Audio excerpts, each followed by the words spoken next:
Welcome back, traders. So today we are going to be discussing lesson 9, and lesson 9 is going to be all about triangles. In the previous lessons we did flats. I'm sure you guys will know flats by now, and they're not that difficult. It's basically only your triple freeze and your double freeze that's a little bit difficult. But let's get into today's lesson and let's just go over the types of flats you get. So the first one you get is obviously there's your impulse up, and then you get your contracting flat. So your contracting flat will be 1, 2, 3, 4, 5. So that's basically going to be your contracting flat. And then after this fifth move, you will make the next impulse move up. And then obviously you're going to be getting your expanding flat, and your expanding flat's going to look something like this. So you're going to have 1, 2, 3, 4, 5. So that's going to be your expanding flat. And then you're going to make your next impulse move up. And then there's another variation that you also get, and this one will go something like this. And then you'll go and make 1, 2, 3, 4, 5.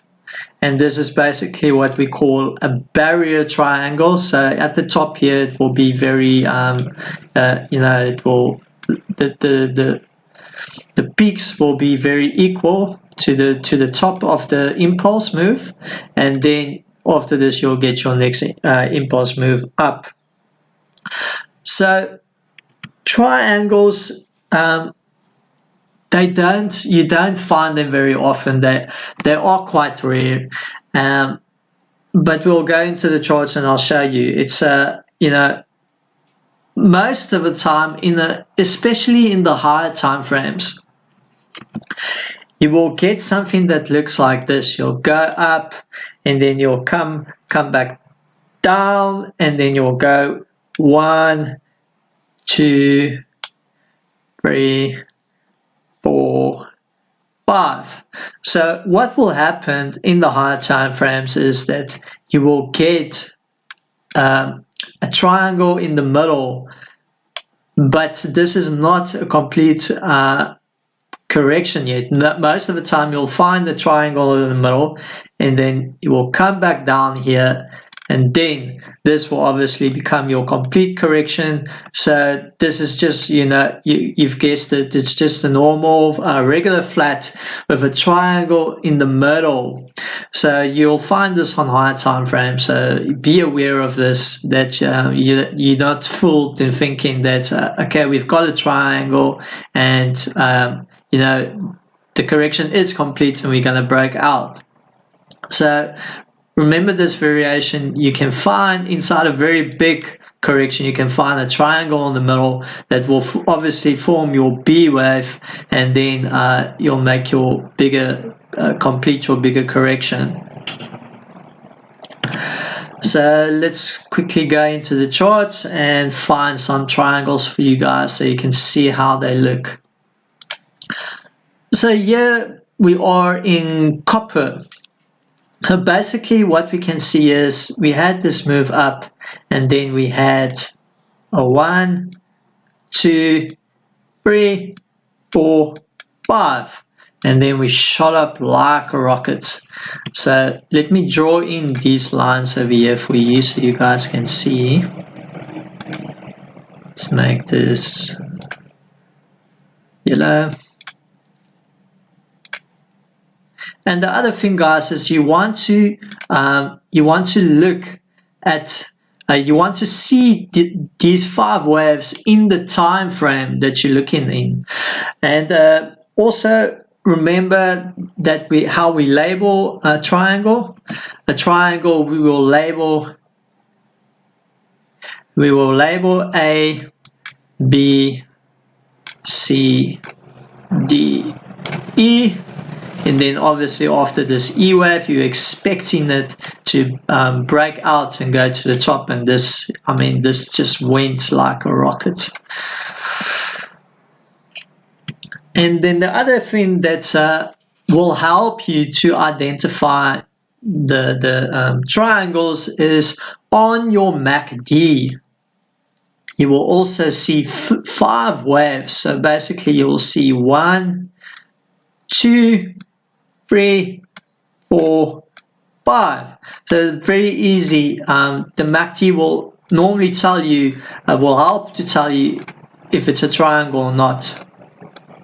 So on your MACD you will see 5 waves, and you also, same thing, you want to see this on the MACD in the time frame that you're looking at. So we are in the daily, so we want to see this 5 waves in the daily on the chart, and we want to see it in the daily on our MACD. Another thing you will also notice is contracting flat in your MACD tends to contract as well. And then obviously the opposite will be true for an expanding triangle. Your MACD will expand. So that's also a very good indication of if you're looking at a triangle or not. So here in the USD JPY, also on the daily time frame, that's another thing I want to add. Your triangles, most of the time you will find them on the on the higher time frame. So basically, this was a very easy classical triangle that we had here on the USD JPY. Gone for us for easier than that. So basically you had your 1, your 2, 3, 4, 5, and then we broke out. And if you look here on your MACD, you also had 1, 2, 3, 4, 5, and you can see on your MACD it contracted as well. That told us it's a classical contracting triangle. Here guys, it's very easy to spot these, but like I said, they don't happen very often. But if you see them, you will be able to identify them. Here in this example, I want to show you basically we had this on the AUD USD.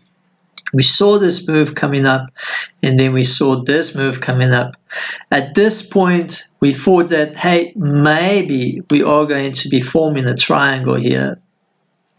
But it was not the case, and if you look at it, we just actually had a normal regular flat over here, and then we went up. So this one, you would have been fooled slightly to thinking that we might be forming a triangle. This guy, guys, is also a good example to show you how to trade extreme levels. So let's quickly go into that into a little bit more depth. So basically, your extreme levels will be these levels over here. This will be your extreme levels. So what I do is, and this is the only time I will go into a 15 minutes and try to look for trades from the extreme levels. So if you can see somewhere in here, I took a trade at an extreme level for the downside, and it was a very good trade, so I traded it all the way down to this move over here. And the other thing that I also want to see is that you have at least a lot of wiggle room, and in this case there was 541 gain to be made. And then I did the same thing here at the bottom. I went and I traded somewhere in there. I traded it in the extreme level on the 15 minutes, and I got this trade to the top. And over here I closed it. So once again I caught like 500 pips down, and I caught 500 pips up. So this is a good example of how to trade extreme levels. So extreme levels is very good if you get something like this, especially when you want from your higher time frame, that will be more accurate. And then obviously, like I said, we thought this is going to be a triangle, but once we saw that this didn't come down as sharp as this one went like this, and then we realized, okay, no, guys, the correction is complete. Let's buy this, and we got this very good trade up. So this trade I made was very good to me in this time frame. I mean, because I caught 500 down, 500 up, and then over here, let's put our, sorry, I don't want that. Let's put our trend or Fibonacci for our profit target. I actually think it was just shy, or it just made our profit target. So yeah, we also got out right in the nick of time. So here, I can't even remember how many pips here we made. Another 500. So we made 500, 500, and 500, 1,500 on this trade in this time frame.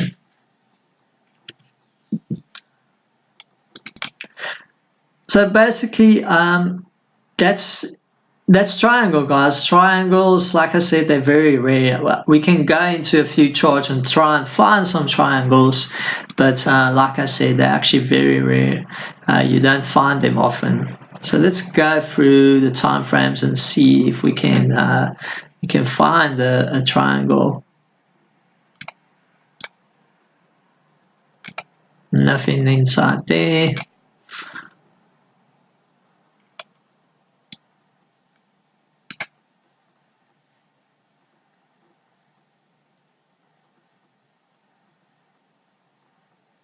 That one doesn't really fit the criteria.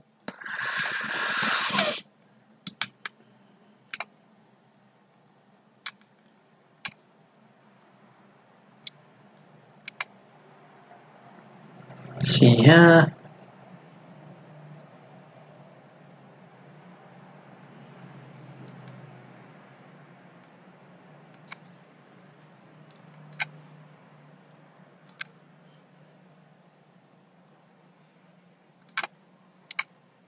See, that's the other thing I want to point out, guys. The problem with this is why we can't actually classify this as a triangle. Yes, you do have 1, 2, 3, 4. You only have 4. But another problem with this is why you can't classify it as a triangle is because there's too many free waves inside here. So we had there 1, 2, 3, and here we had 1, 2, 3 again. A triangle is normally you'll maybe get 1, 2, 3, but the rest will all be sharp waves like this. If you get more than 1 free waves inside, then you can't really classify it as a triangle. So this was basically just a normal contracting flat we had over here.